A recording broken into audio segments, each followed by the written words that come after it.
और इनको 2010-11 में भी काफ़ी अवार्ड्स मिले हैं जी। जो स्नेक का वेनम था जो यूज़ हुआ है वो मैच कर गया। जो मामला विचाराधीन है माननीय एसीजेएम गुड़गांव के पास। इनको जान से मारने की धमकी मिल रही है और status report of commissioner Gurgaon से मांगी जाती है 28/3 को और 2 वीक का समय दिया गया है। अरेस्ट होने से पहले जो थ्रेट्स हैं जी वो एलविश की तरफ से है जी, या मेल एक मीडियम बचा है जो वो अपना ट्राई कर रहे हैं जी। वो कोई नॉर्मल सेक्शन तो है नहीं जी। यही खुद ही दर्शाता है कि मामला गंभीर है, संगीन है। नमस्कार, मेरा नाम है राज के वर्मा और आप देख रहे हैं रिपोर्टर जी। एलविश यादव, जिन पर आरोप है कि वो रेव पार्टी में सांप का जहर और सप्लाई करते हैं और लोगों को उसके लिए फाइनेंस भी करते हैं। पीएफए के सौरभ गुप्ता ने उनके खिलाफ ये एफआईआर दर्ज कराई थी। उन्होंने एक स्टिंग ऑपरेशन किया था जिसमें 5 लोगों की पहले गिरफ्तारी हुई थी और उसके बाद नोएडा पुलिस ने एक लंबी इन्वेस्टिगेशन करने के बाद एलविश यादव को गिरफ्तार कर लिया। उनके ऊपर एनडीपीएस एक्ट के तहत मुकदमा दर्ज किया गया। लेकिन इससे पहले गुरुग्राम में रहने वाले सौरभ गुप्ता और उनके भाई को लगातार धमकियां मिल रही थी ये केस वापस लेने के लिए। उन पर दबाव बनाया जा रहा था, उन्हें जान से मारने की धमकी दी जा रही थी और इसको लेकर उन्होंने एक याचिका हरियाणा पंजाब हाई कोर्ट में डाली, जिस पर कि अब हरियाणा पंजाब हाई कोर्ट ने गुरुग्राम पुलिस को इंस्ट्रक्शंस दी है। पूरा क्या मामला है, हमारे साथ सौरभ गुप्ता जी के वकील एडवोकेट अनुरित सिंह जुड़ गए हैं, उनसे बात करते हैं। अनुरित जी, आपका बहुत बहुत स्वागत है रिपोर्टर जी पर। नमस्कार जी।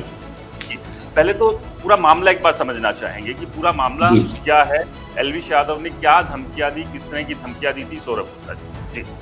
ऐसा है जी, मेरे जो क्लाइंट्स हैं जी, कंप्लेनेंट हैं, वो पीएफए नाम की जो ऑर्गेनाइजेशन है, पीपल फॉर एनिमल लवर्स, उसके मेंबर्स हैं जी, जो मैडम मेनका गांधी की ऑर्गेनाइजेशन है, उनको रन करते हैं जी। इसमें ये प्रोटेक्शन ऑफिसर है जी और इनको 2010-11 में भी काफ़ी अवार्ड्स मिले हैं जी। इन्होंने जहाँ भी इस तरीके से एनिमल्स के खिलाफ क्रुएल्टी होती है, चीज़ें होती हैं, तो उसके लिए दर बदर टाइमली अपनी आवाज़ उठाते हैं जी और हेल्प करते हैं। इस मामले में जी इन्होंने एलविश यादव पे यूपी में नोएडा में एक एफआईआर दर्ज कराई थी जी, जिसपे इन्वेस्टिगेशन पेंडिंग था, एफएसएल पेंडिंग था। अब क्योंकि एफएसएल आ चुका है जी और जो स्नेक का वेनम था जो यूज़ हुआ है वो मैच कर गया है, जिसके बाद एनडीपीएस जो सेक्शन है वो अट्रैक्ट किया गया था और उस बेस पे 17 तारीख को एलविश यादव को अरेस्ट कर लिया था। मीन टाइम इन्होंने खरड़ में भी ऐसा ही मसला उठा था जिसमें इनके एड थे मिस्टर हार्दिक आनंद।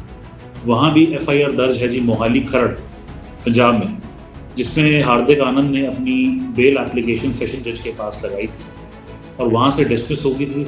अभी तक वो एब्सकॉन्ड कर रहे हैं, भागे हुए। ऐसा ही मसला जी गुड़गांव में आता है। एलविश यादव अपने 50 और बंदों के साथ, जिनको आप फ़ैन कह सकते हैं या जो भी हैं, सोशल इन्फ्लुएंसर है, XYZ, उनके साथ स्नेक का यूज़ करते हुए गाने का सेक्टर 71 के मॉल में प्रोग्राम कर रहे थे, रन कर रहे थे। जिस बेस पे मेरे याचिकाकर्ता जो सौरभ गुप्ता एंड गौरव गुप्ता है, इनको पता लगा, इन्होंने कंप्लेंट दायर करी।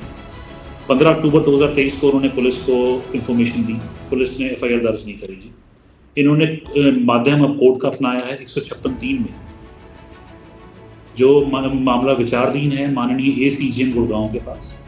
5/3 को माननीय एसीजेएम ने ऑर्डर भी किया है स्पष्ट कि जो कंप्लेनेंट हैं इनको टाइम दिया जाता है, क्योंकि इनको जान से मारने की धमकी मिल रही है और status report of commissioner Gurgaon से मांगी जाती है 28/3 के लिए। क्योंकि एलविश यादव उस मसले में अरेस्ट हो चुके थे 17 तारीख को, तो यह मसला बहुत ह्यू एंड ट्राई का हो गया जी, बहुत ज़्यादा इस तरीके। और मेरे क्लाइंट्स जो दोनों भाई हैं, उनको डायर कॉन्सिक्वेंसेस के साथ धमकियाँ आने लगी कि या तो ये केस वापस लिया जाए या कॉन्सिक्वेंसेस फेस करें। और सिर्फ इंस्टाग्राम पे नहीं जी, सोशल ट्यूब पे, यूट्यूब पे, जो भी माध्यम है नेटवर्किंग का, इन पे बहुत मुश्किल होने लगा। जिस बेस पे मैंने आज इनकी एक क्रिमिनल रेट जो है जी लाइफ लिबर्टी की फॉलो करी है हाई कोर्ट में, जिसपे माननीय हाई कोर्ट ने जी नोटिस कर दिया है डीजीपी महोदय हरियाणा को अलॉन्ग विद सीपी साहब को, और साथ में स्टेटस रिपोर्ट मांगा है कि जी ये मसला क्या है, और 2 वीक का समय दिया गया है जी। तो जो थ्रेट आ रही थी, क्या वो सीधे सीधे एलविश की तरफ से आ रही थी कि या एलविश इससे पहले जो इससे पहले अरेस्ट होने से पहले जो थ्रेट्स हैं जी वो एलविश की तरफ से है, जो हमने आज अपनी याचिका में लगाई थी, उसमें हमने अपने इनिशियल्स प्लेस करे हैं। वो इंस्टाग्राम के थ्रू हैं, वो यूट्यूब के थ्रू हैं, ओपनली नाम लिए जा रहे हैं, मैसेजेस हैं, और उनके एसोसिएट्स की तरफ से भी है, अकेले उनकी भी है। तो हमने यही सारी चीज़ें आज उसको मुद्दा दिया है कि जी ये हालात है और they are about to face any dire consequences like Nafe Singh Rathee case in Haryana जो हुआ है जी पीछे, और भी जो हुए हैं, तो देयर इज एन बिल्कुल प्रोबेबिलिटी कि एप्रीहेंशन है कि अगर मेरे क्लाइंट्स कोर्ट में कल को जाते हैं 28 तारीख के लिए, या बाहर भी कहीं near by, situation house arrest की तरह उनके लिए हो रखी है, only the phone is the medium, या मेल एक मीडियम बचा है जो वो अपना ट्राई कर रहे हैं, तो they should be provided security with us. तो गुड़गांव पुलिस को भी कोई शिकायत दी गई थी वकील साहब सौरभ जी गुप्ता जी जी की तरफ जी से? जी जी जी क्यों नहीं बिल्कुल दी कार्रवाई हुई? गई क्या थी लगता है कि वो जो एक इन्फ्लुएंस था उसकी वजह से ये कार्रवाई नहीं हो रही थी और फिर कोर्ट का दरवाजा खटखटाना पड़ा मजबूरी पर? ऐसा था जी, जो मेरे को लगता है कि नोएडा में ऑलरेडी मामला विचाराधीन था और वहाँ एफएसएल के लिए पेंडेंसी थी, तो मे भी शायद वो केस पहले सॉल्व होना चाहिए था, कुछ इस तरीके का रूल आउट लगता है, समझ आती है बात, क्योंकि वो एफएसएल मैच हो गया, वहाँ पे जो वेनम मिला स्नेक का जो यूज़ हो रहा था, that was intoxicant as a drug, तभी वो एनडीपीएस का सेक्शन इजाद हुआ, नहीं तो नहीं। तो कहीं ना कहीं उसको देख के ये हवाला पता लग रहा था जी, और ये प्रेशराइज हो रहे थे मेरे क्लाइंट्स, और फिर मामला इस हल तक पहुंच गया कि जी कुछ सुरक्षा नहीं मिली, तभी हमें हाईकोर्ट आना पड़ा जी। ये इनफैक्ट परसों भी और कल भी मेल के माध्यम से मेरे क्लाइंट्स ने ये तक बताया कि जी हालात बहुत बुरे हो रहे हैं हमारे साथ, सीपी साहब को मेल करिए, उसका एक्नॉलेजमेंट मुझे शेयर किया गया था पर्सनली, कल शाम का भी और परसों भी। एक चीज और थोड़ा समझना चाहें अगर जी अनिरुद्ध जी, की जो एनडीपीएस एक्ट में अब जो धाराएं लगाई गई हैं एल्विश के खिलाफ, क्या लगता है वो कितनी संगीन है? और मतलब थोड़ा सा एनडीपीएस एक्ट को समझने की मैं यहाँ पर कोशिश कर रहे हैं, और क्या जमानत इसमें आसानी से मिल सकती है या मुश्किलें बड़ी हैं अभी?